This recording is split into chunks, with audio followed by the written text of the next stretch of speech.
Good morning everyone, my name is Izzy Usuyos Munoz from Bapos Tubi. Ang topic natin ngayong umaga is, meron nga bang karapatan o batas na nagpoprotekta sa mga kalalakihan? Alamin natin.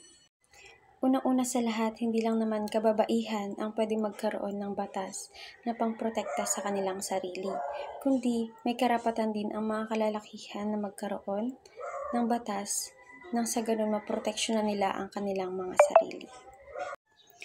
Here are some laws that protect men's right. Republic Act No. 8353, the Anti-Rape Law of 1997, an act expanding the definition of crime of rape, reclassifying the same as a crime against persons, amending for the purpose Article No.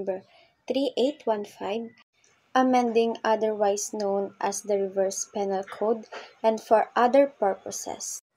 Ang batas na ito ay napaka-importante sa ating lipunan dahil naglalayon itong protektahan at ipagtanggol ang mga kalalakihan at kababaihan at sa lahat ng posibleng maging biktima laban sa pang-aabuso at karahasan.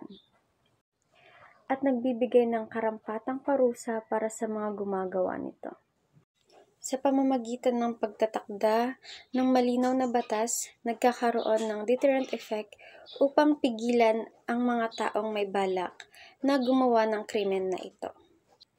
Also, the Republic Act 7877, an act declaring sexual harassment unlawful in the employment, education, or training environment and for other purposes. Ang mga nakakaranas ng mga gantong harassment ay empleyado o mga aplikanteng gustong pumasok sa isang kumpanya. Ang mga otoridad o mas nakakataas na posisyon ay maaaring manghingi ng sexual na pabor bilang kondisyon sa pagtanggap sa trabaho ng isang aplikante o pananatili ng isang empleyado sa kanyang trabaho, o di kaya'y sa pagkakaloob ng sahod o anumang benefits or opportunity na pwedeng makuha ng empleyado. Ang pagtanggi sa sexual na pabor ay isa sa mga sanhi ng pagkawalan ng trabaho or opportunity upang magkaroon ng trabaho. Ang mga batas na ito ay nai-a-apply sa karapatan ng kalalakihan.